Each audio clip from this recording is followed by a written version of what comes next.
थे हम लोग? सारे वैल्यू उसकी रूट वैल्यू हमेशा क्या रहेगी? ट्रू रहेगी। आप कुछ भी कंडीशन ले लो, उसमें कोई भी कॉम्बिनेशन ले लो, एक ऐसा statement pattern which will be always true is called as tautology. दूसरा हमने देखे थे कॉन्ट्रडिक्शन, एक ऐसा स्टेटमेंट पैटर्न जिसकी वैल्यू हमेशा क्या रहेगा? फॉल्स, उसको कॉन्ट्रडिक्शन बोलते हैं। और जो ना टोटोलॉजी है ना कॉन्ट्रडिक्शन है, उसी करते हैं कॉन्टिन्यूएंसी, वो कभी ट्रू हो सकता है कभी फॉल्स हो सकता है, करेक्ट है? उसके बाद मैंने आपको क्वान्टिफायर पढ़ाया है ना, क्वान्टिफायर दो टाइप का, एसेंशियल और यूनिवर्सल, मेरे ख्याल से आपको याद होगा, ठीक है?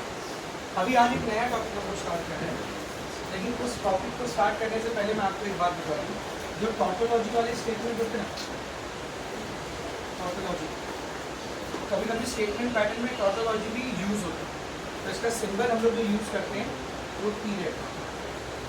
क्या रहता है? टी, स्मॉल टी, नोटिस करो, कैपिटल टी ट्रुथ वैल्यू होती है, स्मॉल टी अगर कहीं पे लिखा हुआ है मतलब क्या है वो? टोटोलॉजी, ठीक है ना? इसी तरह से दूसरा था कॉन्ट्राडिक्शन,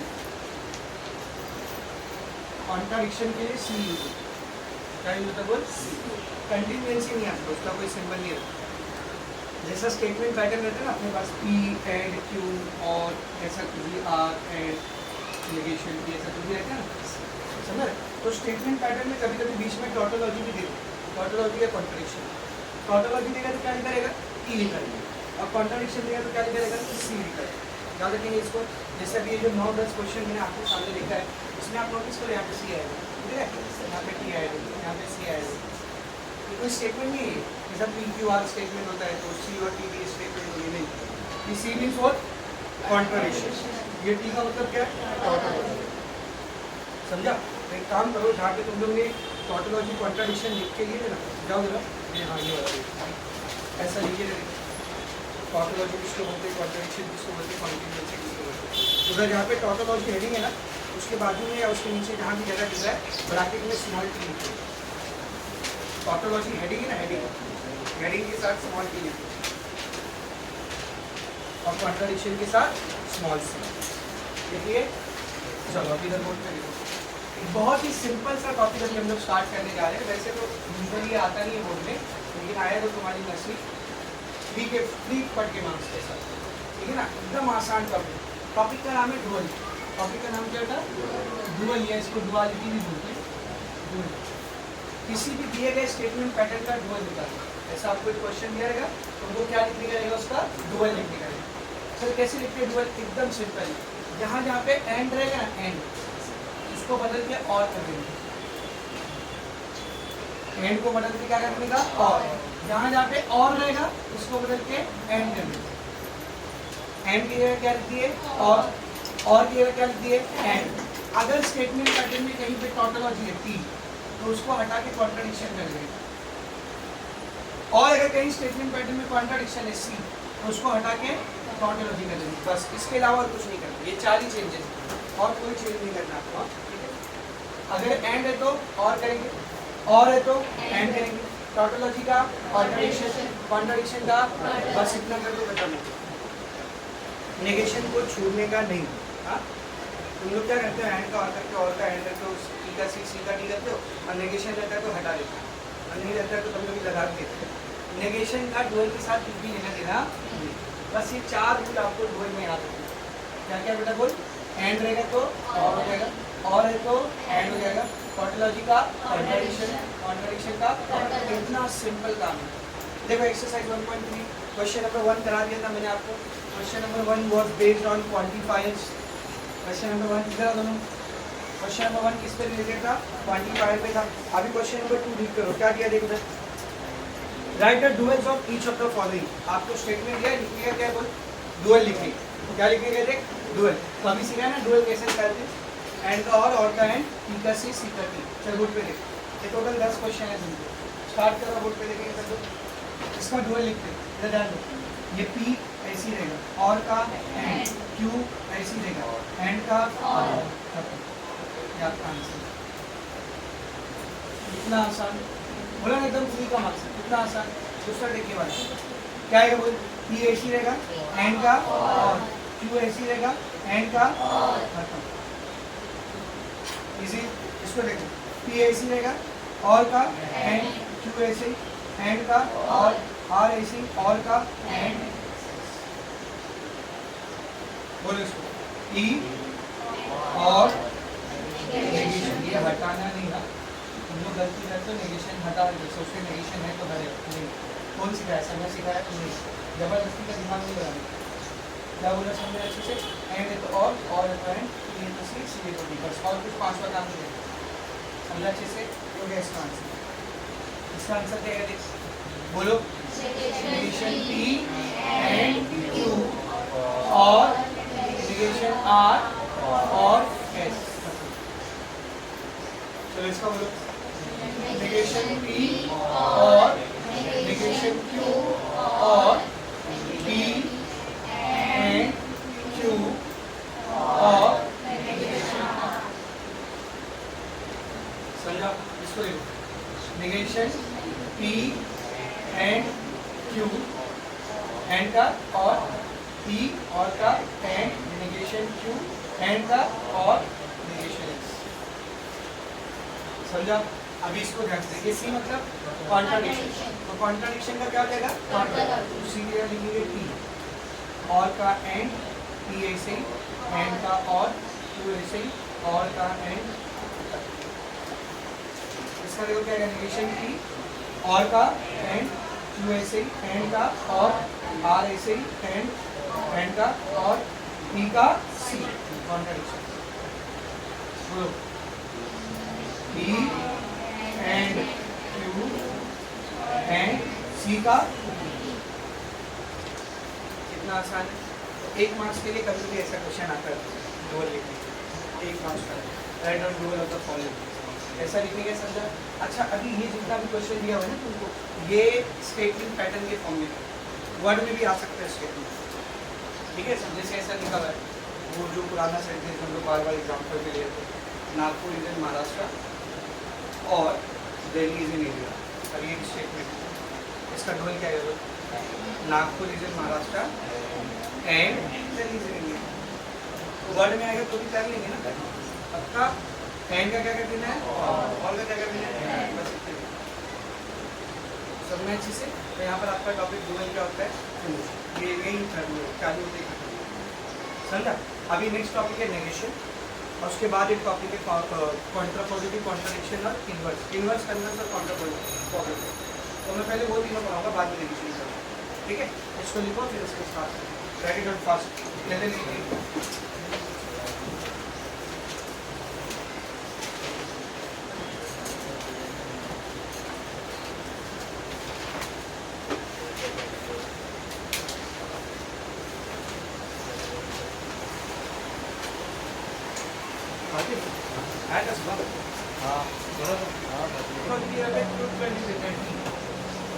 और कॉन्ट्राडिक्शन के ट्रूथ वैल्यू क्या मिला, फॉल्स, और उसका डेफिनेशन ऑफ थर्ड पर उसका ट्रूथ वैल्यू हमेशा टी होती है। कॉन्ट्राडिक्शन के लिए क्या करोगे फिर बताओ, टॉन्टोलॉजी को कॉन्ट्राडिक्शन बना देते हैं ना, तो कैपिटल की किस मतलब कैपिटल लेफ्ट और कैपिटल लेफ्ट को कैपिटल, जैसे मैं आपको एग्जांपल देता हूं, एक बार ऐसा क्वेश्चन आया था डुअल का, मार्च 2014 में 2 मार्क्स का क्वेश्चन आया था, right dual for the following, पीछे 2 क्वेश्चन दिया उसका डुअल है, एक क्वेश्चन में कैसा था पी और क्यू एंड टी, ऐसा क्या आंसर है, कैसा बोले पी एंड क्यू और हो गया आंसर, एक बार दूसरा क्वेश्चन देखिए कैसे, माधुरी has curly hair and brown eyes, ये क्वेश्चन।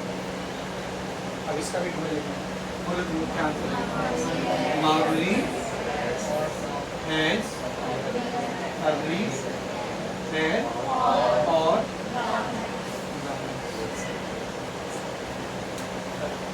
वैसा एक बार क्वेश्चन है मार्क्स 2 मार्क्स, समझा।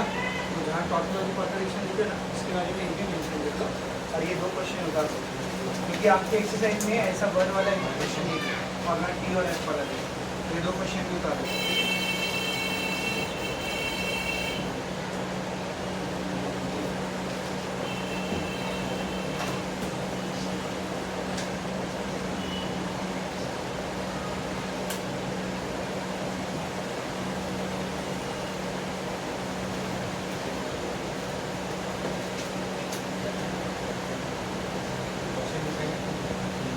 दो क्वेश्चन लिख लो, क्योंकि एक्सरसाइज में ना तो वर्ड वाला एक क्वेश्चन है और ना टी और एफ वाला एक, ये दो क्वेश्चन एक्स्ट्रा लिख लो।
हाँ चलो अभी आगे देखते हैं। चलो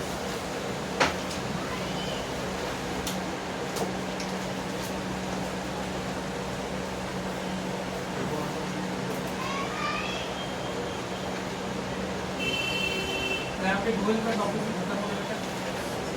अब नेक्स्ट हम लोग एक बहुत ही इंपॉर्टेंट टॉपिक स्टार्ट करने जा रहे हैं।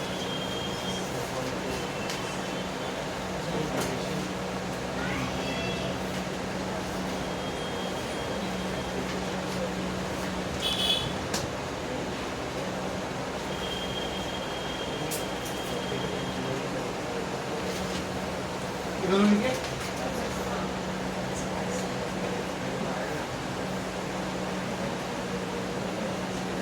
चलो देखेंगे। टॉपिक का नाम है converse, inverse and Contra positive of a conditional statement.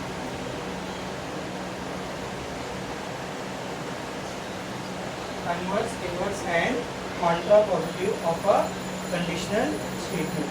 यार मैंने आपको बताया कंडीशनल स्टेटमेंट किसको बोलते हैं। याद बेटा कंडीशनल स्टेटमेंट क्या होता है मैंने आपको बताया। What is conditional statement? 5 type के कनेक्टेड पढ़े थे ना हम लोग। कौन से?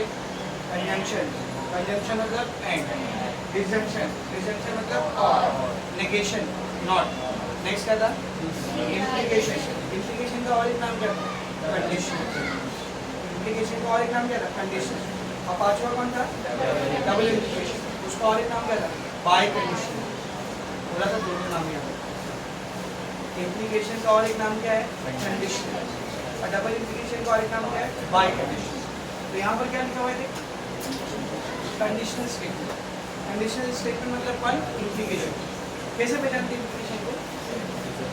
इफ, उसके बाद एक स्टेटमेंट रहेगा और फिर देन, उसके बाद एक स्टेटमेंट रहेगा। इफ पी देन क्यू, याद है ना? ये कंडीशनल स्टेटमेंट कैसा लिखा रहता है देखो,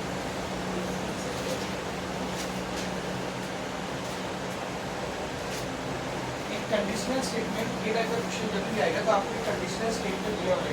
कैसे लिखते हैं कंडीशनल स्टेटमेंट को? P implies Q, ऐसे लिखते हैं ना।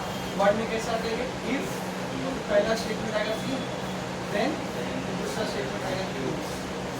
तो ये मुझे एक कंडीशनल स्टेटमेंट दिया हुआ रहेगा हमेशा, जब भी इसके ऊपर क्वेश्चन है एक कंडीशनल स्टेटमेंट दिया हुआ रहेगा और आपको इस स्टेटमेंट का कन्वर्स लिखना है, इनवर्स लिखना है और कॉन्ट्रापोजिटिव। क्या क्या लिखना है बोलो? Converse, inverse and contrapositive. Converse, inverse and contrapositive.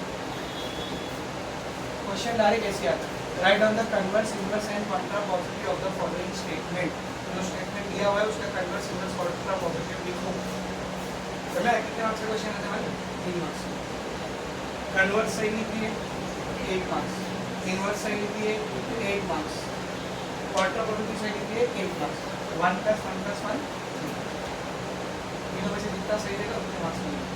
कभी कभी 2 मार्क्स में भी ये क्वेश्चन आता है, ऐसे आता है, write down converse and contrapositive, inverse and contrapositive, converse and inverse, मतलब तीनों में से कोई 2 ही पूछो। अगर 2 पूछा तो 2 मार्क्स मिलेगा, 1 पूछा तो 1 मार्क्स मिलेगा, ज़्यादातर तीनों पूछते हैं। कितने मार्क्स के लिए? 3 मार्क्स मिलेगा। बोर्ड में आता है, अब तक 5-6 बार इसके ऊपर क्वेश्चन है बोर्ड, 5-6 बार अलग अलग पेपर में। So here write down converse, inverse and contrapositive, बहुत आसान। बस ये चीज़ मत भूलना, बस ये चीज़ मत भूलना। स्टेटमेंट आपको क्या दिया हुआ है? P implies C। कन्वर्स क्या होता है भाई? इसको उल्टा कर दो, इसका मतलब Q implies C, ये तुम्हारा कन्वर्स है। इनवर्स क्या रहेगा भाई? इसको उल्टा मत करो, ध्यान से सुना, इसको उल्टा मत करो, जैसा है वैसे ही रहने दो, बस दोनों को नेगेशन लगा दो, दोनों को क्या लगा दो? नेगेशन। कन्वर्स क्या बोलते? उल्टा करना। कन्वर्स मतलब उल्टा करना। इनवर्स में उल्टा नहीं करेंगे, बस दोनों को नेगेशन लगा देंगे। कॉन्ट्रापोजिटिव में दोनों करने का, दोनों मतलब उल्टा भी करने का और नेगेशन भी करने का। इसको उल्टा करके क्या बनेगा?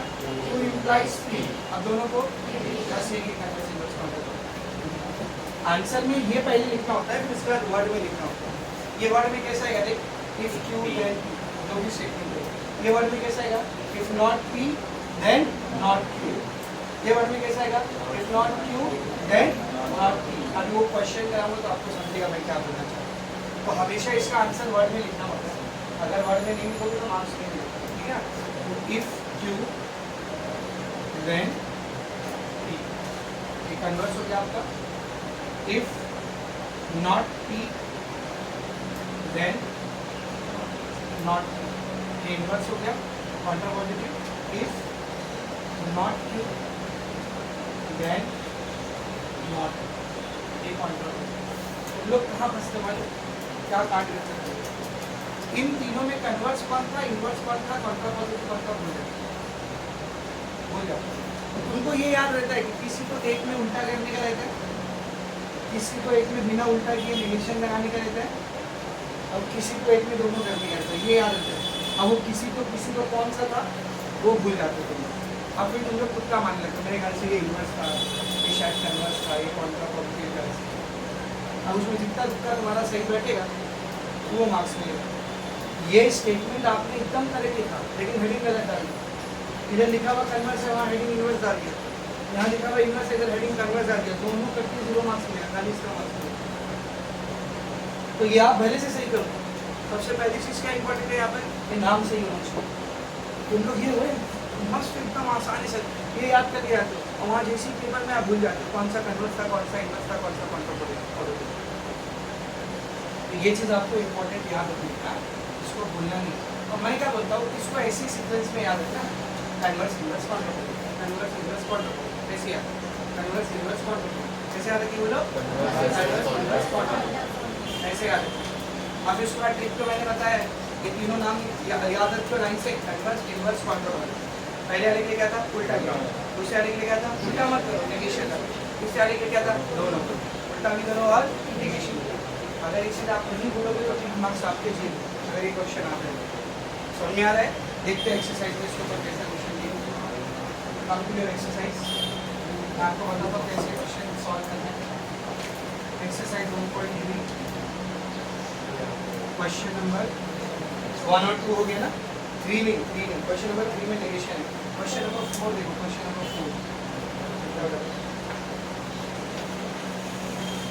4 देखेंगे देखो,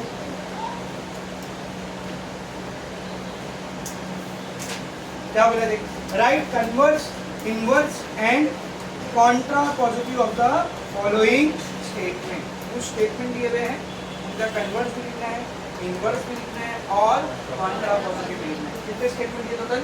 4। चल पहला स्टेटमेंट देख क्या दिया, what is the first statement? See if x is less than y, then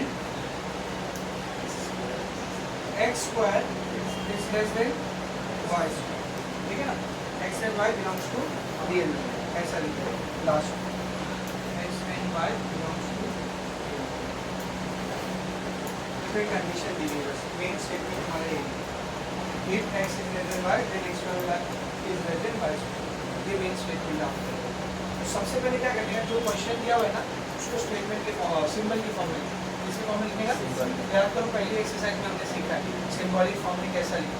पहले कोई तो भी एक स्टेटमेंट को पी मानना पड़ेगा, कोई तो भी को पी किसको मानते हैं, जो इफ के बाद होता है, पहला वाला नहीं दूसरा वाला नहीं।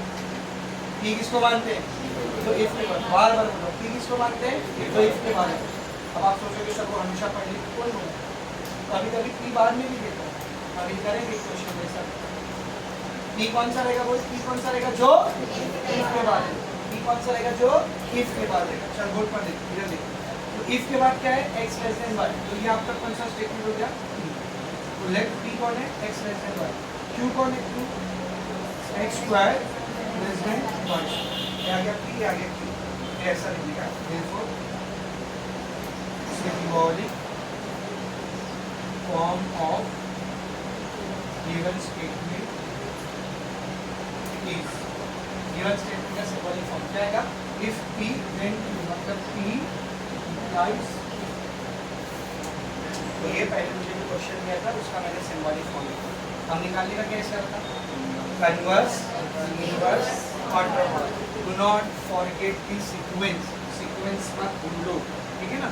पहले क्या निकालेंगे, निकाल दो कन्वर्स, कन्वर्स के बाद हमेशा इनवर्स, इनवर्स के बाद कॉन्ट्रा पॉजिटिव। ठीक है, तो पहले ऐसा लिखेगा। कन्वर्स क्या होता है, मतलब कन्वर्स क्या होता है, सर जो p implies q है उसको उल्टा करना हो जाएगा, q implies p। ठीक है, इनवर्स सर उल्टा मत करो, नेगेशन लगा, negation p implies negation p। Contra positive दोनों करो, उल्टा भी करो और नेगेशन भी। ठीक है, हमारे क्या होता है, इसके मार्क्स मिलेगा क्या, कौन से फॉर्म में लिखा रहेगा, वर्ड फॉर्म में, वर्ड फॉर्म में लिखेंगे। q कौन है बेटा, इधर q कौन है, देख ये है ना, और p कौन है, ये, और ये सिंगल एरर का मतलब क्या था, इफ और देन, इधर इफ लिखने का। पहला स्टेटमेंट कौन इधर है, बोलना पहला स्टेटमेंट कौन है, q, तो q कौन इधर, x square less then y square. फिर देन दूसरा स्टेटमेंट कौन इधर, x लेस देन y। ये हो गया तुम्हारा कन्वर्स, मिल गया इनवर्स। इतना आसान। If q then if p then q क्या करती है, if q then p। अब लिखते हैं इनवर्स, इनवर्स में क्या करना है, नेगेशन लगाना है। क्या रहेगा, वो पहला कौन है, p, p का भी क्या है, नेगेशन। तो मैंने लिखा इफ p कौन है, ये ना p, x less than y, तो इसका नेगेशन कैसे लिखोगे, वो तो काट दो, अगर इसको काटे, ठीक है। उसके बाद देन नेक्स्ट वाले बोल नेगेशन q, q कौन है बेटा, ये है ना, x square less then y square, negation क्या है इसका।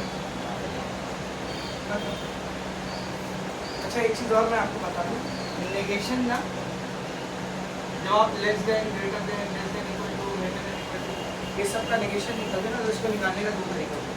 पहला तरीका होता है जो सिंबल है वही लिख के इसको काट दो, पहला तरीका ये होता है। दूसरा तरीका एक और होता है, अगर लेस देन हुआ ना, लेस देन क्या बोल, लेस देन, तो उसको हटा करके लिख देने का ग्रेटर देन इक्वल टू, और अगर ग्रेटर देन रहेगा तो हटा के क्या लिखेंगे, लेस देन।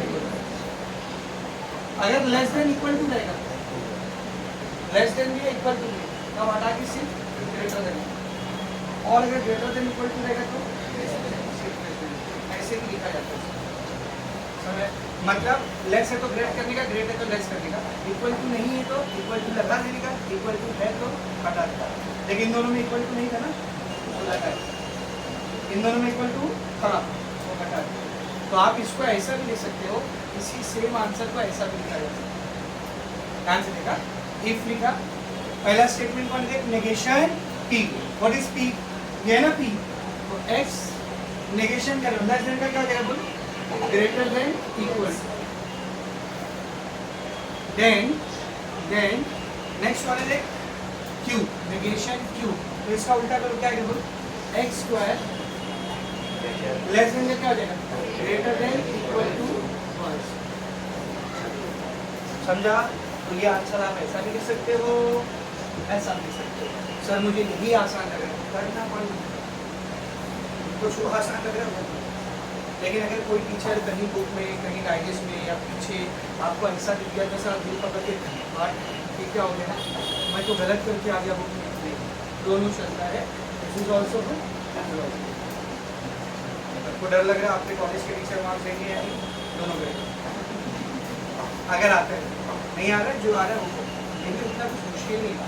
लेस देन है तो greater than equal, greater than है तो less than equal, less than equal to है तो आली ग्रेटर, और ग्रेटर देन इक्वल टू है तो आली ग्रेटर, बस इतना करना। समझा? चलो कन्वर्स हो गया, इनवर्स हो गया, अब किसकी बारी है, कॉन्ट्रा पॉजिटिव। तो कॉन्ट्रा पॉजिटिव कैसे आएगा, देख पहले इफ लिख दो सर, लिख दिया इफ, फिर कौन है देख, नेगेशन क्यू, क्यू की तरफ रख गया ना, x square less than y square, इसका नेगेशन क्या है, इसको वर्टिकल, ठीक है ना। देन नेक्स्ट वन है नेगेशन पी, ये रहा sir P x less than y, negation करेंगे तो इसको ऐसा भी लिख सकते हो, और कैसे लिखेंगे इसको देख, और कैसे आएगा कॉन्ट्रा पॉजिटिव, बताओ जल्दी। इफ लिखेंगे, इफ पहला कौन है, नेगेशन क्यू, क्यू बोले तो ये ना, इसका उल्टा क्या है, बोले एक्स स्क्वायर लेस देन उल्टा greater than equal to y square. Then negation P, ये रहा पी, इसका उल्टा x greater than equal to, 3 marks का क्वेश्चन। पहले जो दिया हुआ स्टेटमेंट रहेगा उसको सिंबॉलिक फॉर्म में लिखेगा, कन्वर्स, इनवर्स, कॉन्ट्रा। इजी है, ठीक है। अभी देखो सेकंड क्वेश्चन फर्स्ट पेपर क्या है, क्वेश्चन बोलो। A family बोलेंगे आगे, becomes literate if the woman in it is literate। अब सबसे पहले तो तुमको पहचानना है कि ये कंडीशनल है कि नहीं। सर कंडीशनल का ऐसा होता है, इफ फिर एक कंडीशन, देन फिर एक कंडीशन, यहाँ पे भी वही है। The family become literate if the woman in it is literate. एक खानदान उसी वक्त पढ़ा लिखा बनेगा, लिटरेट रहेगा, इफ अगर the women in it is literate, उसके अंदर रहने वाली औरत क्या हो, पढ़ी लिखी। ठीक, इसका कॉल है, इसका कोटेशन है, आपने इंडिया के एक बड़े लीडर है, उनका कहना था ये अबुल कलाम आज़ाद का नाम सुनो, कौन, कब से बोलो,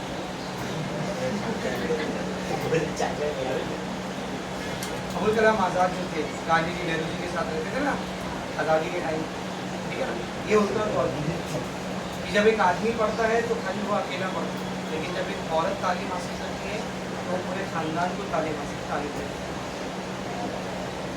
इसके पीछे रीज़न है, पढ़ा लिखा आदमी क्या करेगा, सुबह उठेगा, नहाएगा धोएगा, नाश्ता करेगा, कपड़ा पहनेगा, काम धंधे पे जाएगा, और फिर रात में आएगा, औरत और बच्चे को चिल्लाएगा, खाना खाएगा, सो जाएगा, है ना। पढ़ी लिखी औरत क्या करेगी, दिन भर घर में रहेगी, बच्चे उसके सामने रहेंगे, तो बच्चे पे ध्यान देगी कि बच्चे क्या करें, जो तालीम उसने हासिल की है दिन भर वही तालीम वो अपने बच्चों को भी देगी। इसीलिए ऐसा कहा जाता है, एक आदमी पढ़ा तो वो अकेला पढ़ा, खत्म।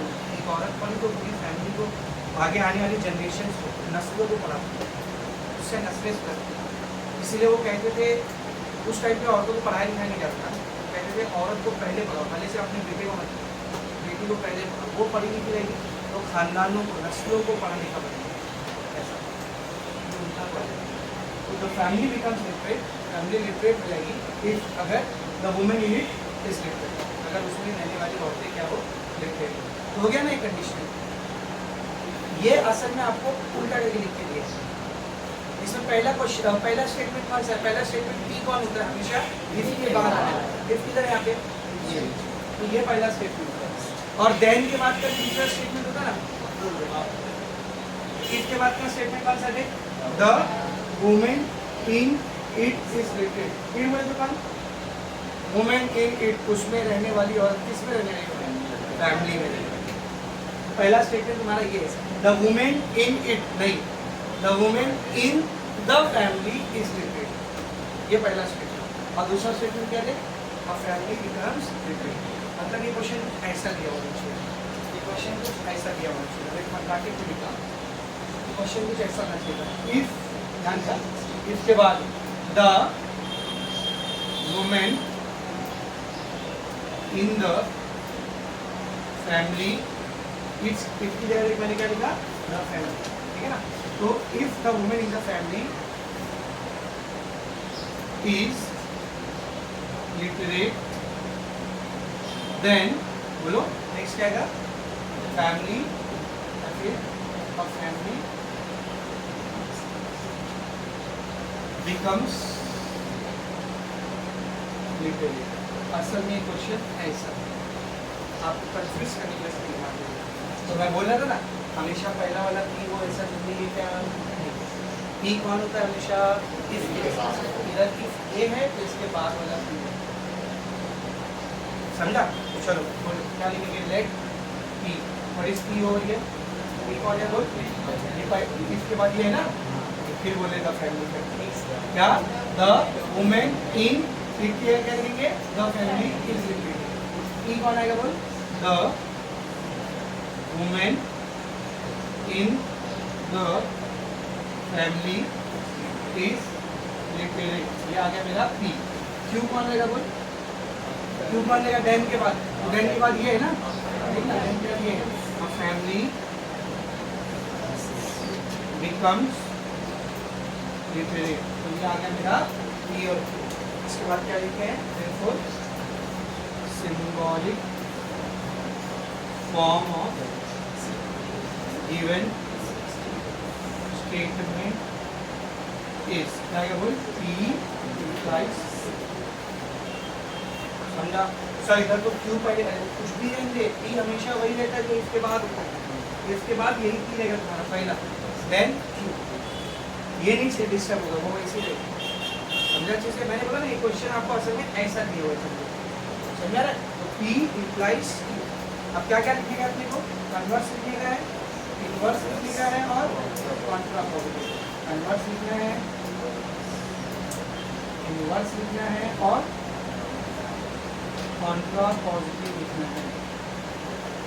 तो पहले कन्वर्स लिखो। How to find converse? बोलो, कन्वर्स में क्या करते हैं? उल्टा कर देगा, Q implies P। वर्ड में क्या कहते हैं? इफ। Q कौन होगा? Q कौन है? A family becomes literate, then next one is P. What is P? A woman in the family is literate. ये मतलब क्या क्या बता बोल? कन्वर्स। अभी इसकी बारी इनवर्स। इनवर्स का क्या पढ़ना था? उल्टा नहीं करेंगे, जैसा है वैसी रखिए, जैसा है वैसी रखिए, खाली क्या लग जाएगा? नेगेशन। वर्ड में क्या है? इफ, पहला क्या? नेगेशन। पी कौन है? देख, ये है ना, the women in the family is literate, इसका नेगेशन क्या है? बोल, the women in the family is not literate, then next क्या? बोल, नेगेशन क्यू। क्यू ये है ना, अ फैमिली बिकम्स लिटरेट, इसका नेगेशन क्या आएगा? A family does not become literate. A family not become literate मत पूछना, थोड़ा सा इंग्लिश, थोड़ी सी इंग्लिश लगेगा, है ना? It becomes, इसमें not लगेगा तो कैसे लगेगा? Does not become literate, क्या आएगा? Then, हाँ? हाँ चले, लेकिन उसमें not आ नहीं रहा ना, कुछ टीचर तो उसमें ऑफेंड हो रहा है, बोले नॉट का है, नेगेशन है तो नॉट का है, थोड़ा सेफ खेलने, ऐसा खेलने का कि कोई भी माइंडसेट का टीचर तो मार्क्स देगा, समझे अच्छे से? If the woman in the family is not literate, then negation Q क्या आएगा बोल? A family does not become, ऐसा रहेगा, does not become, does लगता है, ये does लगता है, तो वर्ब के आगे का ये s हट जाता है, ग्रामर पढ़ाते बैठो, वर्ब के फर्स्ट फॉर्म में अगर s लगा हुआ है और तुम उससे पहले does लगा देते तो वह s अपने आप हट जाता है, समझ रहे? He goes to school, लेकिन अगर उसमें does लगा हुआ, he does go to school, not नहीं भी लगा तो भी does आ गया ना तो वर्ब के आगे का s हट जाता है, he goes to school, वो स्कूल जाता है, he does go to school, इसका भी वही मतलब है लेकिन थोड़ा emphasis के साथ, जैसे ऐसा बोलते हैं ना वो स्कूल जाता है, he goes to school, वो स्कूल जाता है पागल, तो इसको कैसा बोलेंगे इंग्लिश में? he does go to school, ऐसा बोलेंगे। इंग्लिश में ऐसा थोड़ा यूज होता है, जब किसी बात को थोड़ा एम्फेसिस करके डालना होता है ना तो वर्ब के आगे का एस हटा के पीछे दस लगा देते हैं, समझा रहा है? ही गोज टू स्कूल, ये नॉर्मल रूल है, वो स्कूल जाता है, he does go to school, वो स्कूल जाता है, ऐसा समझा रहा है? जब भी डज लगता है ना तो वर्ब के पहले फॉर्म के आगे जो एस लगा हुआ होता है वो ड्रॉप हो जाता है, वो हट जाता है, ये सब 9th 10th का ग्रामर है, वो पढ़े नहीं अलग बात है, समझा अच्छे से? क्या हो रहा है देख, a family does not become literate, ये हो गया तुम्हारा इनवर्स। अभी किसी बारी कॉन्ट्रापोजिटिव, तो कॉन्ट्रापोजिटिव का फंडा क्या था सर? उल्टा भी करेंगे और अच्छा जो भी करना है इसके साथ करना, कन्वर्स निकालते वक्त भी इसी को उल्टा करेंगे, इनवर्स निकालते वक्त भी इसी में नेगेशन करेंगे, कॉन्ट्रापोजिटिव निकालते वक्त भी इसी को उल्टा करके इसी में नेगेशन करेंगे। अब तुमको ये याद है कॉन्ट्रापोजिटिव को उल्टा भी करना है, नेगेशन भी आना था, तुमने इसको कर दिया, इसको कर दिया, समझ रहा है? इसको उल्टा भी करेंगे और नेगेशन भी करेंगे, क्या है बोल? Q implies P भी होएगा और negation भी आएगा। चल बोल आंसर क्या है? negation Q। if negation Q क्या है ना? a family interpreted, इसका negation क्या आएगा? a family does not become literate, then next क्या बेटा देख? negation P, ये है ना P, the woman in the family is literate, इसका उल्टा क्या आएगा? the woman in the family is not literate, मिल गया 2 marks, समझा? 2 क्वेश्चन मैं करा, 2 क्वेश्चन आपको मैं कॉपी दे देंगे, 5 से 2 क्वेश्चन तीसरा और शॉर्ट, उसमें पहला स्टेटमेंट कौन है? पहले पूरा क्वेश्चन पढ़, क्या है देख, सब लोग एक देखेंगे, if surface area decreases then pressure increases, तो पी क्या है उधर? सरफेस एरिया डिक्रीजेस, और क्यू क्या है? प्रेशर इंक्रीजेस, कर लेंगे ना? अच्छा सरफेस एरिया डिक्रीजेस, इसका नॉट कैसा लगा भाई? Surface area does not decrease, ऐसा रहेगा, surface area does not decrease, pressure increases, इसका नॉट कैसा बनेगा? प्रेशर डज नॉट इंक्रीज, ऐसा रहेगा, क्या बोला समझ में आ रहा है? दूसरा कोई नेक्स्ट क्वेश्चन देख, if voltage increases then current decreases, same type का क्वेश्चन है, तो पी कौन है उधर? वोल्टेज इंक्रीजेस, अब क्यू कौन है? करंट डिक्रीजेस, वोल्टेज इंक्रीजेस, इसका नेगेशन कैसा आएगा? Voltage does not increase, current decreases, इसका कैसा आएगा? करंट डज नॉट इंक्रीज, करेंगे बेटा? हाँ सॉरी करेंगे, इसी वेरी मच क्लियर? तो 2 क्वेश्चन मैंने करा है वो 2 में तो करके अब भी दिखा, वेट फास्ट, पूरा लिखो पहले, पूरा लिख के 1.3 का एक और बहुत ही इम्पोर्टेंट टॉपिक है, ये बस ध्यान दो, नेगेशन ऑफ कंपाउंड स्टेटमेंट, क्या बेटा? Negation of compound statement,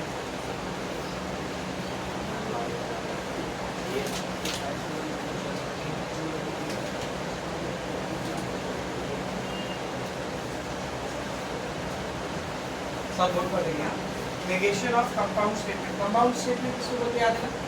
conjunction, distinction, negation, conditional, by conditional, ये पांचों कौन है? कॉम्पोनेंट्स। अब हमको क्या करने का, इन पांचों का नेगेशन निकालना है। कंजंक्शन का नेगेशन, डिस्जंक्शन का नेगेशन, नेगेशन का नेगेशन, इम्प्लीकेशन का नेगेशन, डबल इम्प्लीकेशन का नेगेशन। ये पांच फॉर्मूले हैं जिसमें से एक ऑलरेडी आपको आता है, negation of negation. Negation of negation रहेगा तो खाली स्टेटमेंट बचता है, याद है ना, बताया था मैंने। बाकी के खाली चार आपको फॉर्मूले याद करने हैं, ठीक है। और इसके ऊपर क्वेश्चन आता है सेम, ये भी बहुत इंपॉर्टेंट है, जैसे कन्वर्स, इनवर्स, कॉन्ट्रापोजिटिव इंपॉर्टेंट है, ये भी इंपॉर्टेंट है। 5-6 बार वो आया बोर्ड में, 5-6 बार ये आया, दोनों इंपॉर्टेंट है। समझना अच्छे से, एकदम इजी। खाली जो फॉर्मूले मैं बता रहा हूँ ना उनको आपको याद रखना है, और मैं आपको ट्रिक से बता रहा हूँ, उन ट्रिक से याद रखना है। समझना अच्छे से, ठीक है। सबसे पहले हम लोग देखते हैं नेगेशन ऑफ नेगेशन। पहले क्या देखेंगे हम लोग? Negation of negation. तो ये आपको ऑलरेडी पता है, किसी भी स्टेटमेंट के नेगेशन का नेगेशन लेते हैं, खाली स्टेटमेंट बचता है। मेरे याद पे मैंने आपको बताया था, नेगेशन ऑफ नेगेशन, मतलब पहले पी का नेगेशन लिया और फिर उसका भी नेगेशन लिया, क्या बचेगा आंसर में? खाली पी बचेगा।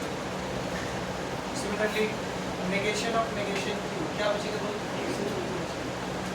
ये तो ऑलरेडी मैं आपको बता चुका, इसमें कुछ नया नहीं, ठीक है ना। दूसरा है नेगेशन ऑफ कंजंक्शन, और इसके बाद देखेंगे हम लोग negation of disjunction. Negation of conjunction, negation of disjunction. Conjunction किसको बोलते हैं? एंड, ई एंड, और डिस्जंक्शन किसको बोलते हैं? और।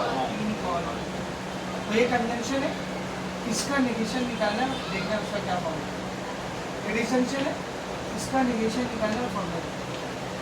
तो नेगेशन पी एंड क्यू क्या रहता है? नेगेशन पी और क्यू क्या रहता है? मैं ठीक से बता रहा हूँ, सब लोग बोल कर लो। जब भी पी एंड क्यू के बाहर नेगेशन है, यानी एक स्टेटमेंट दूसरा स्टेटमेंट एंड है और बाहर क्या लगा हुआ है? नेगेशन। तो आप इधर एक फॉर्मूला कैसे अप्लाई करेंगे नेगेशन कैसे, तो ध्यान से देखो। क्या क्या निकालें? ये नेगेशन दोनों को दे देंगे, पी को भी और क्यू को भी। ये नेगेशन दोनों को दे देंगे, पी को भी और नेगेशन पी को भी मिल जाएगा, नेगेशन क्यू को भी। सेम इसमें भी नेगेशन पी को भी मिल जाएगा, नेगेशन क्यू को भी मिल जाएगा। ये बन जाएगा नेगेशन पी, नेगेशन क्यू, ये भी बन जाएगा नेगेशन पी, नेगेशन क्यू। अब क्या करने का, अगर बीच में एंड है तो उसको और कर देने का, और है तो उसको एंड।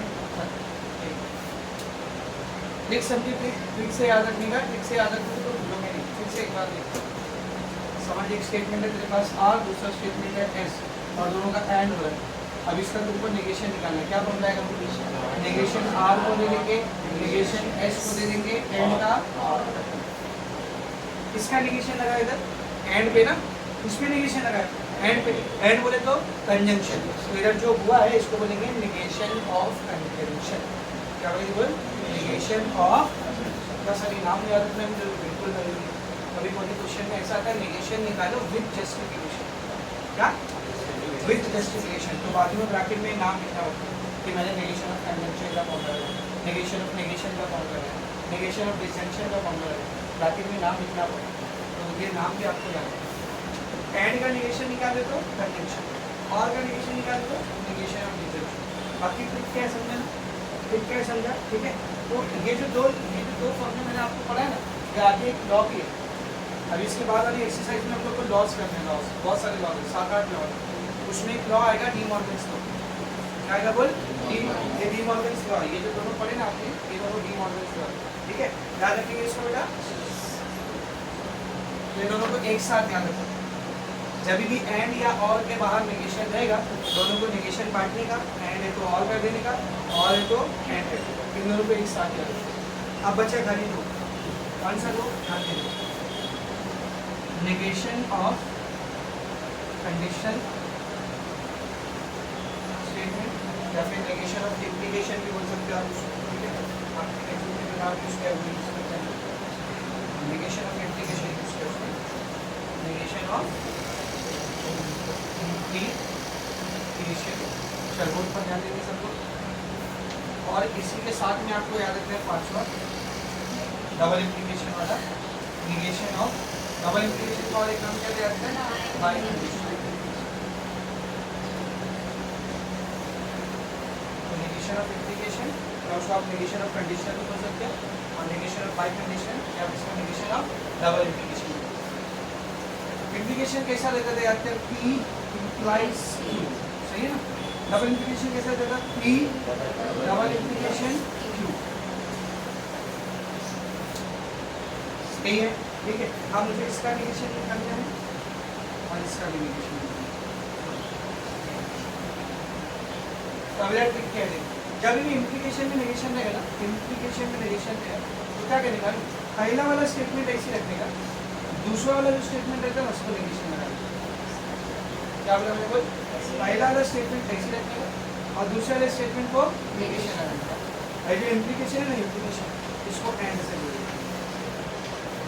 डायरेक्ट याद रखें, ये फॉर्मूले का बाकायदा डेरिवेशन है, ये फॉर्मूले का बाकायदा डेरिवेशन है। तो लॉस कराने की बात बताऊंगा, 3 स्टेप में आता है फॉर्मूला। पहले आपको इसमें कंडीशनल लॉ लगाना पड़ेगा, उसके बाद कंडीशनल लॉ जब आप लगाओगे ना तो वो अपने आप नेगेशन ऑफ कंजंक्शन बन जाएगा, यानी सॉरी नेगेशन ऑफ कंजंक्शन, उससे याद। पर अभी शुरुआत तो मैं उस पर नहीं जा रहा हूँ, डायरेक्ट फिर से याद। क्या ट्रिक है, फिर से एक बार क्या ट्रिक है, मेरे को इंप्लीकेशन दिखा, क्या करूँगा मैं, पहला वाला ऐसे रखूँगा, दूसरे वाले को ऐसा मत याद रखना कि P को ऐसे रखूँगा नहीं, ये अगर ऐसा होता तो ऐसा होता तो अब क्या करते बोल Q को ऐसे रखते हैं, P को नेगेशन देते हैं। कैसा रखना है, पहला वाला ऐसे रखना है और बोलो दूसरे को नेगेशन देना है और इंप्लीकेशन को किस तरह देना है, एक समझी आपसे एक तरफ लगाना, इधर 2 बार लगेगा, ये 2 बार लगेगा। कैसे लगेगा, पहला वाला ऐसे ही, दूसरे वाले को नेगेशन और बीच में एंड। अब उल्टा कर दो, इसमें क्या करेंगे, पहले वाले को ऐसे रखते हैं, दूसरे को नेगेशन देते, इधर उल्टा कर दो, दूसरा वाला ऐसे ही, पहले वाले को नेगेशन बीच में एंड। अब दोनों ब्रैकेट आगे ना, इन दोनों को और से दो, समझिए ट्रिक एक बार और सब देखेंगे इधर क्या रहेगा, बोलो पहला वाला ऐसे ही, दूसरे वाले को नेगेशन बीच में एंड, फिर दूसरा क्या करेंगे, बोल दूसरा वाला ऐसे ही, पहले वाले को नेगेशन बीच में और दोनों को ये हो गया आपका नेगेशन ऑफ इंप्लीकेशन और नेगेशन ऑफ डबल इंप्लीकेशन। तो ये 5 लॉस को बोलते हैं negation of compound state. Negation of negation तो एकदम सिंपल है, लेकिन ऐसा समझो नेगेशन को नेगेशन काट देते, समझा। Negation of conjunction, negation of differential भी आसान है, दोनों को नेगेशन बांट देने का, एंड है तो और क्या देने का, और है तो एंड है। इंप्लीकेशन और इंप्लीकेशन भी आसान है, खाली थोड़ा ट्रिक याद रखना। इंप्लीकेशन है तो पहला स्टेटमेंट ऐसे ही, दूसरे का नेगेशन बीच में एंड। डबल इंप्लीकेशन है तो पहला स्टेटमेंट ऐसे ही, दूसरे को नेगेशन बीच में एंड। ये पहला ब्रैकेट हो गया, अब दूसरा ब्रैकेट उल्टा आएगा, दूसरा स्टेटमेंट ऐसे ही, पहले को नेगेशन बीच में एंड, और इन दोनों ब्रैकेट को और से जोड़ देंगे, समझा। ये लिखो, फिर क्वेश्चन स्टार्ट करते हैं, राइट के साथ खुद से करो और मतलब ये फॉर्मूला खुद से लिखने की कोशिश करो, देखना आ रहा है।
नाम के साथ negation of negation, negation of conjunction, negation of conjunction, negation of substitution, negation of biconditional. ठीक है ना। अब इसके अलावा कुछ चीजें और जो आपको पता होना चाहिए, सब लोग ऊपर देखिए बेटा, आप नेगेशन निकाल रहे हो और अगर सेंटेंस में एक्सिस्टेंशियल क्वांटिफायर दिया हुआ है, क्या दिया हुआ है? एक्सिस्टेंशियल, याद है ना। जब भी हम लोग नेगेशन निकाल रहे होते हैं और क्वेश्चन में अगर एक्सिस्टेंशियल क्वांटिफायर है तो वो कन्वर्ट हो जाता है यूनिवर्सल क्वांटिफायर।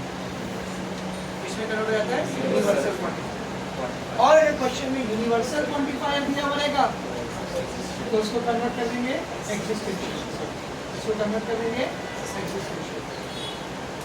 इसको याद रखो, जब भी नेगेशन निकाल रहे हैं हम लोग, अगर एक्सिस्टेंशियल क्वांटिफायर है तो उसको यूनिवर्सल में बदल देने का, यूनिवर्सल है तो एक्सिस्टेंशियल बदल देंगे। अच्छा, ये दोनों को वर्ड में कैसे समझोगे बताओ? अगर एक्सिस्टेंशियल का ऐसा लिखा था ना, देयर एग्जिस्ट, ऐसा लिखा था ना, देयर एग्जिस्ट, तो अगर आप इसका नेगेशन निकाल दो तो क्या आ जाएगा? For all. ठीक है। और अगर क्वेश्चन में फॉर ऑल देगा तो किसमें कन्वर्ट हो जाएगा? There exist. कभी कभी फॉर ऑल की जगह पे सिर्फ ऑल भी लिखा होगा तो भी चलता है, उसको किसमें रखेगा?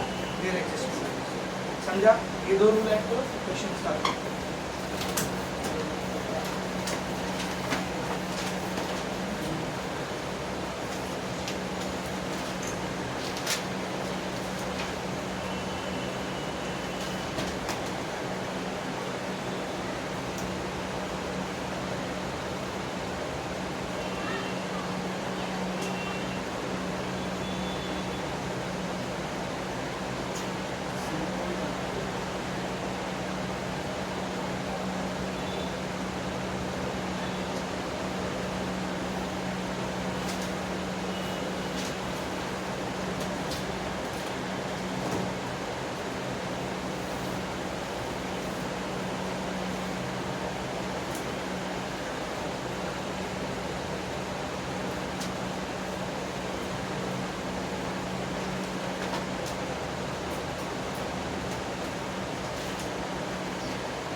स्टार्ट करो सब बोर्ड पर लिखने का एक्सरसाइज पहले निकालो एक्सरसाइज 1.3 उसका खाली एक क्वेश्चन बचा है ना फिनिश करते उसको भी एक्सरसाइज पूरी कंप्लीट हो जाएगी।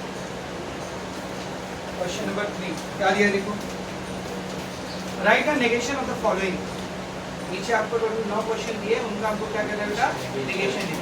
पहला क्वेश्चन मैंने कर दिया x + 8 = 11 और y - 3 = 6। अब देखो ये कंपाउंड स्टेटमेंट है मुझे कैसे पता चला और से जुड़ा हुआ तो it is a compound statement एक सिंगल स्टेटमेंट नहीं। अगर सिंगल स्टेटमेंट होता तो हम लोग डायरेक्ट नेगेशन लिखते याद करना पहली एक्सरसाइज में की मुंबई इज इन महाराष्ट्र क्या है इसका negation Mumbai is not in Maharashtra सिर्फ का दिया रहता x + 8 is greater than 11 क्या लिखते x + 8 is not greater than 11 या फिर x + 8 is less than equal to 8 याद है ना। और ये सिंगल स्टेटमेंट नहीं है कैसा स्टेटमेंट है कंपाउंड स्टेटमेंट। इसका नेगेशन लिखने के लिए पहले इसको सिंबॉलिक फॉर्म में बदलेंगे। इसमें बदलेगा कैसे बदलेंगे सिंबॉलिक फॉर्म में लेट पहला स्टेटमेंट ये है ना इसको क्या दूंगा मैं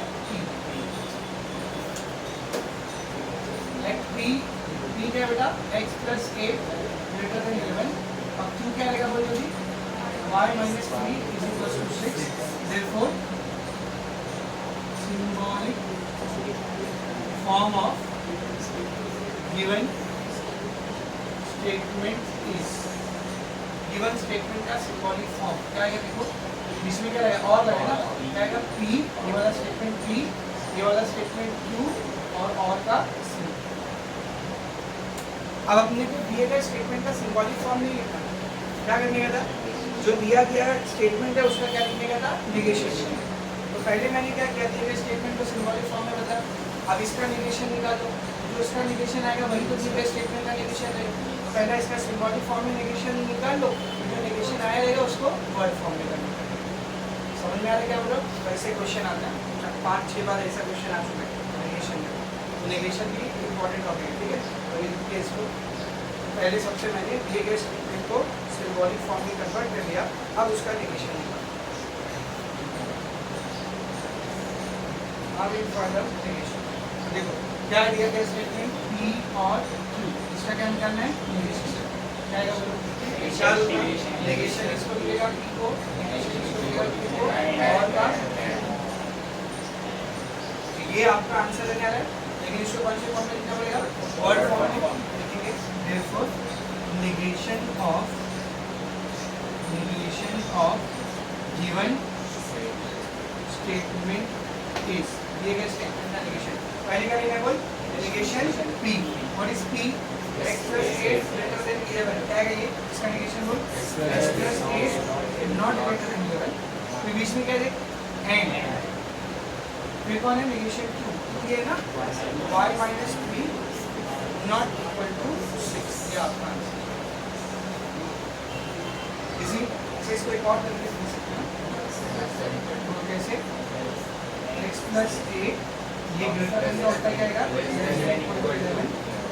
एंड ये तो ऐसे लेगा ये भी चलेगा दोनों आंसर चलेगा समझा। देखो सेकंड क्वेश्चन किसी की समझ में आया सेकंड क्वेश्चन देखिए अच्छा यहाँ पे कौन सा रूल यूज करेंगे और है ना कौन सा नेगेशन और डिसक्रिप्शन और है ना ये बदले किसमें वो मत देखो और क्या और था ना और का नेगेशन होता है ना और मतलब डिसक्रिप्शन क्या नेगेशन और वैसे तो जब मेंशन करके नहीं लेकिन मैं आपको बता रहा हूँ बोला रहता है नेगेशन और डिसक्रिप्शन अगर उसने बोला रहता है कि जस्टिफिकेशन के साथ नेगेशन तो आपका ये जस्टिफिकेशन है समझा अच्छे से। चल देख सेकंड क्वेश्चन क्या है बेटा what is the second question 11 less than 15 and बोलो 25 greater than 20 हम लोग लिखेंगे। अच्छा ये भी कंपाउंड स्टेटमेंट है ना एंड से जुड़ा है पहले वाले स्टेटमेंट को क्या लेंगे late p 11 less than 15 and q कौन देगा बोलो 25 greater than 20 therefore बोलो symbolic form of given statement is क्या आएगा बोल, पहला वाला स्टेटमेंट पी, दूसरा वाला स्टेटमेंट क्यू, एंड से जुड़ा है, आगे सिंबॉलिक फॉर्म ऑफ रिलेशन। अब इसका क्या निकालेंगे बोल, negation of P and Q, क्या रूल पे आते हैं, इसको नेगेशन मिलेगा, इसको भी नेगेशन मिलेगा, एंड का रूल कौन सा यूज किए, एंड मतलब कंजंक्शन, कौन सा रूल यूज किया है, negation of conjunction, negation of conjunction. और ये आंसर है क्या आपका, आंसर कौन से फॉर्म में, वर्ड फॉर्म, तो मैं इधर लिखूंगा therefore negation of given statement is, दिए गए स्टेटमेंट का नेगेशन क्या रहेगा, पहला क्या देना है बोल, नेगेशन p, ये है ना p, इसका नेगेशन क्या है 11 नॉट लेस देन 50, फिर बीच में क्या लेना देख बोल, और खामोश क्यों गए। नेक्स्ट क्या देख, नेगेशन q, ये है ना q, इसका नेगेशन क्या है 25 not greater than equal to 20, ये अपना आंसर है। इसको और एक तरीके से लिख सकते हैं, बोल क्या आएगा 11, ये लेस देन का क्या मिलेगा ग्रेटर देन इक्वल टू 50, और ये भी लेस देन ग्रेटर देन का क्या मिलेगा 25 लेस देन इक्वल टू, ऐसा मिलेगा। समझ रहे, ये आपका क्वेश्चन नंबर 2, नहीं समझ रहा है क्या, खामोश क्यों एकदम अचानक से साफ हो गया, इनका रिएक्ट किया थोड़े टाइम बचा हुआ। थर्ड क्वेश्चन देखो, question number 3, quadrilateral is a square, quadrilateral is a square, आगे क्या लिखा है, if and only if it is a rhombus, बात नहीं, ठीक है। So this is your given question. पहले तो बताओ ये सिंपल सेंटेंस है कंपाउंड,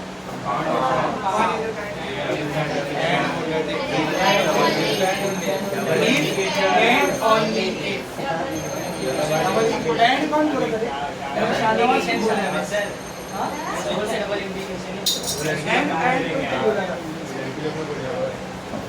एंड को मत देख, क्या इधर पे एंड ओनली यानी डबल इंप्लीकेशन। अच्छा डबल इंप्लीकेशन में इफ एंड ओनली से पहले वाला पी होगा और इफ एंड ओनली के बाद वाला क्यू, तो ये आपका पी है, ये अपना क्यू है ना, तो क्या लिखेंगे लेट टी क्या रहेगा बोल, quadrilateral is a square, Q कौन रहेगा बोल, इट इज अ रॉम्बस। अच्छा इसमें ये इट कौन है, क्वाड्रिलैटरल, अगर कहीं पे it's quadrilateral is a square if it is a rhombus, it is मतलब कौन क्वाड्रिलैटरल है ना, क्वाड्रिलैटरल एक स्क्वायर है, तो ये इट भी कौन है क्वाड्रिलैटरल है। तो अगर कहीं पे आंसर इट से स्टार्ट हो रहा है तो उधर क्या लिखेंगे बोल, क्वाड्रिलैटरल। अगर इट से स्टार्ट हो रहा होगा, बाद में आ रहा होगा तो इट रहेगा, लेकिन स्टार्ट हो रहा होगा तो क्वाड्रिलैटरल लिखते हैं। तो ये मैंने पी और क्यू ले लिया, अब क्या लिखेंगे देखो, symbolic form of given statement is क्या आएगा बोल, P if and only if मतलब डबल इंप्लीकेशन Q। अब इसका नेगेशन लिखते हैं, negation of P double implication Q। क्या था इसका रूल याद करिए, P वाला ऐसे दूसरे वाले को नेगेशन बीच में, अब उल्टा Q ऐसे P को नेगेशन बीच में एंड, दोनों को और से ये अपना आंसर है ना। अब एक आंसर थोड़ा बड़ा आएगा, देखेंगे देखो, नेगेशन ऑफ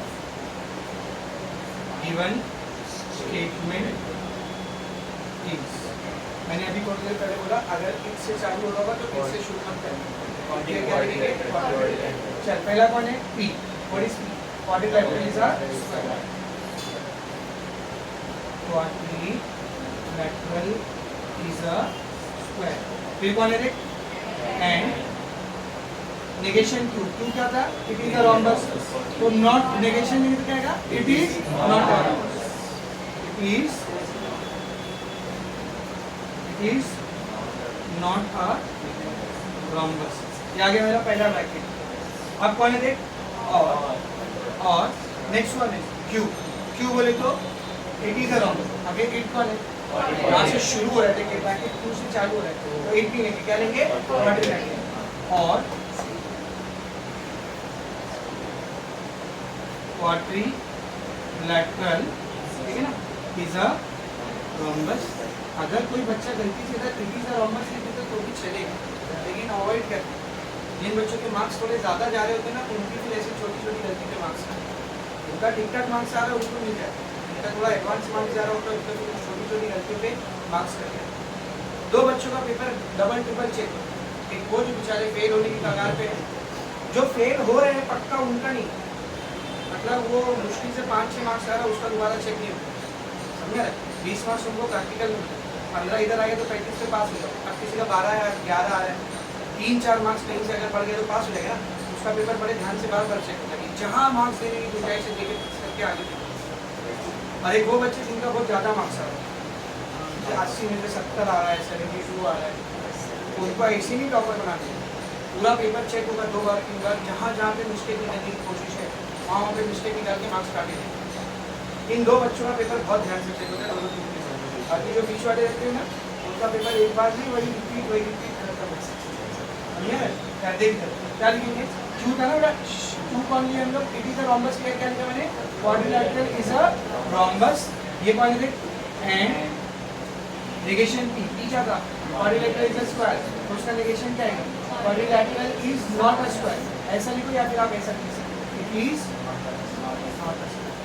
सर अगर मैंने इधर लिख दिया quadrilateral is not a square, अच्छा कोई मसला नहीं, समझा अच्छे से।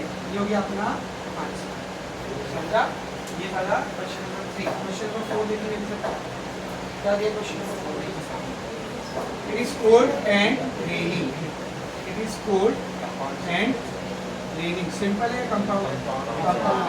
पहला स्टेटमेंट क्या है, इट इज कोल्ड, और दूसरा रेनिंग है ना, रेनिंग स्टेटमेंट है, इट इज रेनिंग, सिर्फ रेनिंग लिख रहे हो, क्या है वो वर्ब है, खत्म, समझ रहे। तो क्या लिखेंगे, लेट पी, पहला स्टेटमेंट क्या है, इट इज कोल्ड, दूसरा स्टेटमेंट क्या है, इट इज रेनिंग। अब क्या लिखेंगे, देखो symbolic form of given statement is, it is cold की जगह P आएगा, it is raining की जगह Q आएगा, बीच में कौन है, अब इसका क्या निकालना है, नेगेशन। P and Q का नेगेशन कैसे निकालते हैं आपको भी पता है, नेगेशन P and Q क्या है, बोल नेगेशन P and का और नेगेशन Q, तो ये आंसर देगा अपने को, therefore negation of given statement is क्या आएगा, बोल negation P, what is P, it is cold, इसका negation बोल, it is not cold, it is not cold, ये बीच में क्या है, और negation Q क्या आएगा, बोल it is raining का negation बोल, it is not raining।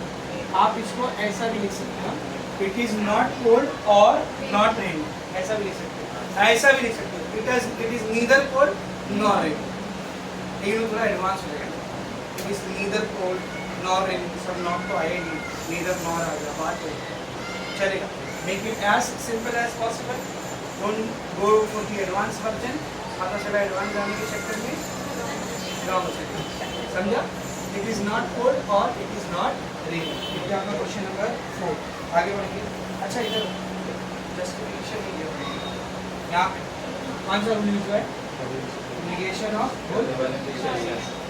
Bye condition या double condition,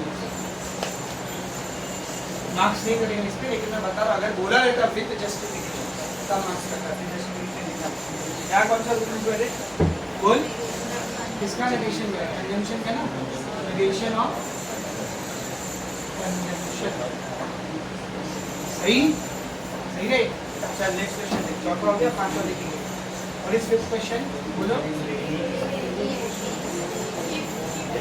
it is raining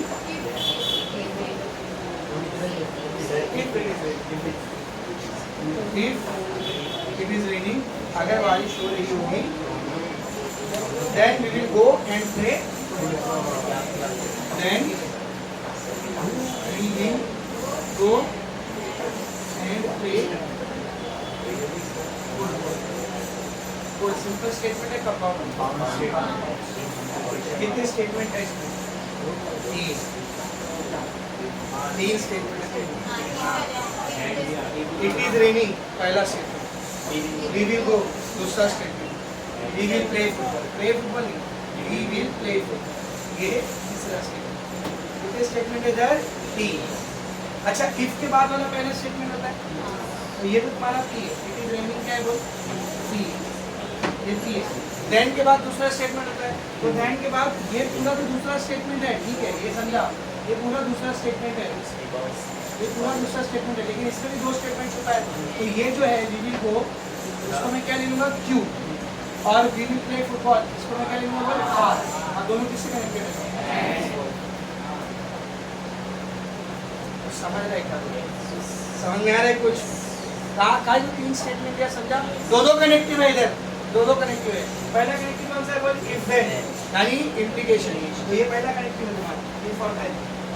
this is your first connective. If then, ये फर्स्ट कनेक्टिव इम्प्लीकेशन निकाल.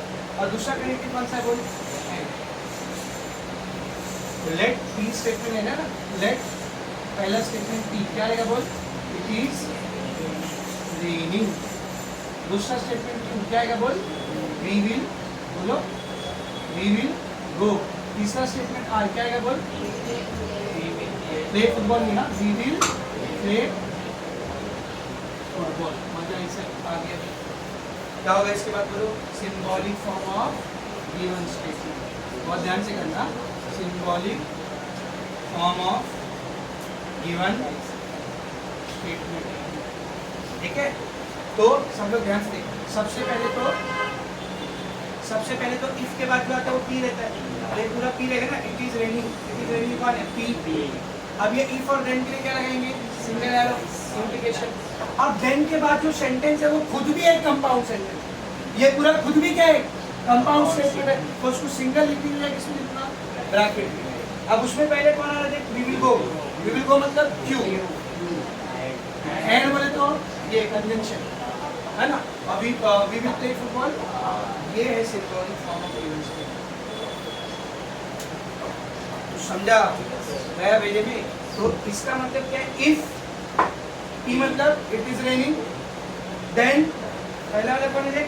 We will go and we will play football. समझा रे? अब देखते हैं इसका नेगेशन. अभी इधर थोड़ी मजा आएगी ना. Negation of P implies Q and R. Negation of इस पूरे का नेगेशन. तो पहले तो मुझे सबसे पहले कौन सा कनेक्टिव दिख रहा है?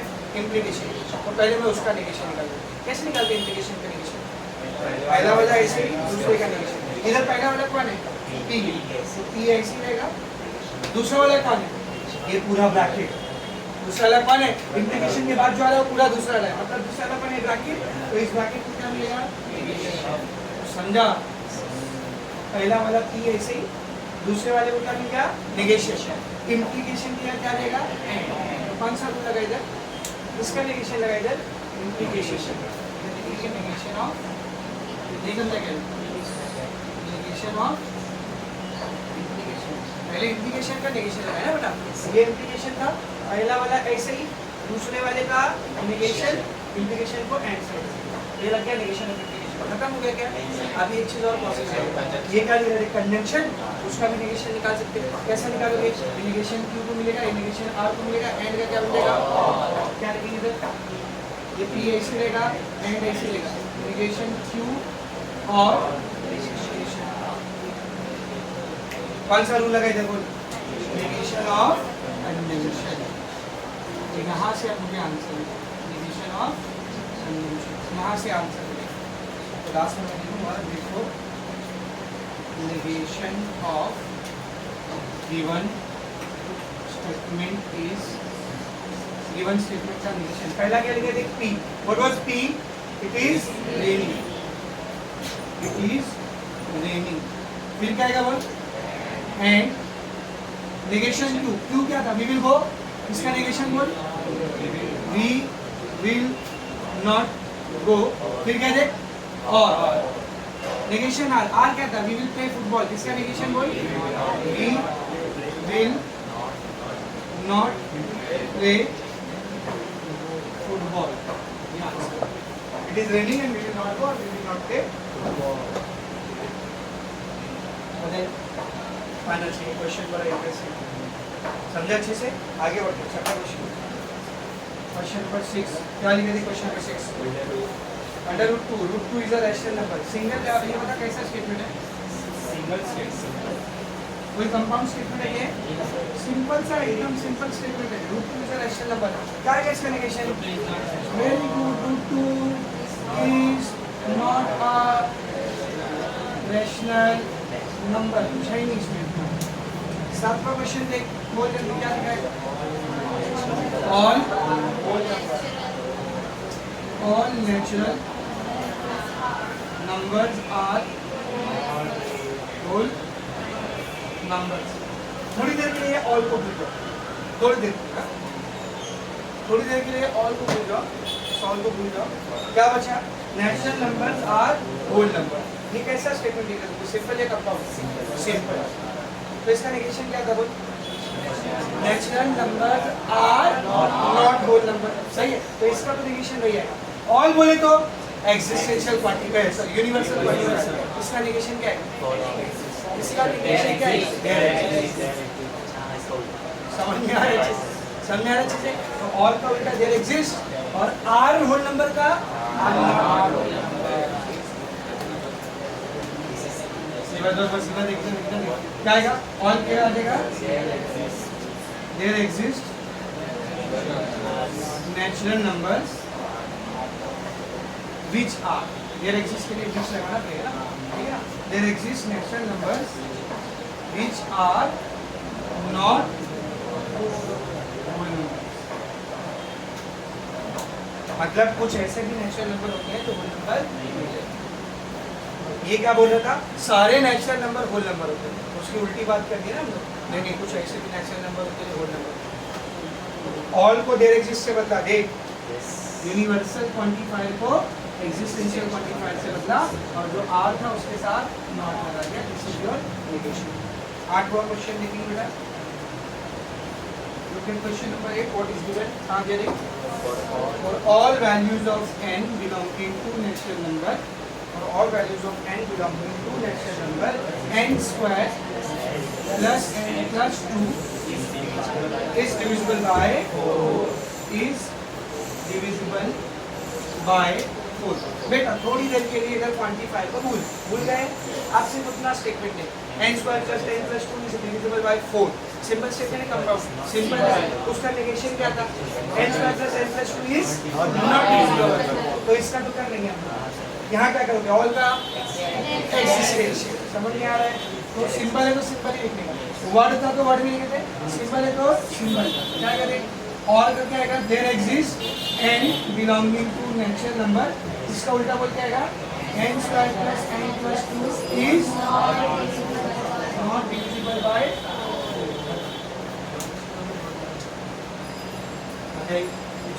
समझा अच्छे से। Next question, 9th question, last question of exercise, तो क्वेश्चन नंबर 4 से कर चुके हैं। देयर एग्जिस्ट, बोलो, x belonging to, there exists x belonging to natural number such that x minus 17 less than, बेटा थोड़ी देर के लिए ये पूरा भूल जाते हैं, एक्जिस्ट एंड सच दैट वगैरह आपको, ये एक सिंपल स्टेटमेंट है, इसका नेगेशन क्या है, या तो लेस देन टू काटेंगे या तो ग्रेटर देन इक्वल टू लिखेंगे, ठीक है ना, देयर एग्जिस्ट का उल्टा फॉर ऑल, तो क्या है, देयर एग्जिस्ट क्या आएगा, for all values of x belonging to natural number such that existential, for all के लिए नहीं आते, फॉर ऑल के लिए खाली कॉमन आने से, देखिए इधर सिर्फ कॉमन है, देख रहे हो, तो there exist x belonging to natural number, इसके लिए फॉर ऑल आ गया, इसका उल्टा क्या आएगा बोल, x minus 17 not less than equal to, एक मान आंसर, इसको और कैसा लिख सकते बोल, इसको x लिखेंगे, फिर एक्सिस्ट की जगह आएगा for all values of x belonging to rational number such that here comma इसका उल्टा क्या आएगा, x minus 17 ब्रैकेट में क्या हो जाएगा, ग्रेटर देन इक्वल टू 20। यहाँ पर आपकी एक्सरसाइज हो जाती है, समझा? क्वेश्चन नंबर 3 पूरा कंप्लीट हो गया। इसको लिखो फिर आपका 7 बजे से कराएंगे, 7 से देख लो भाई।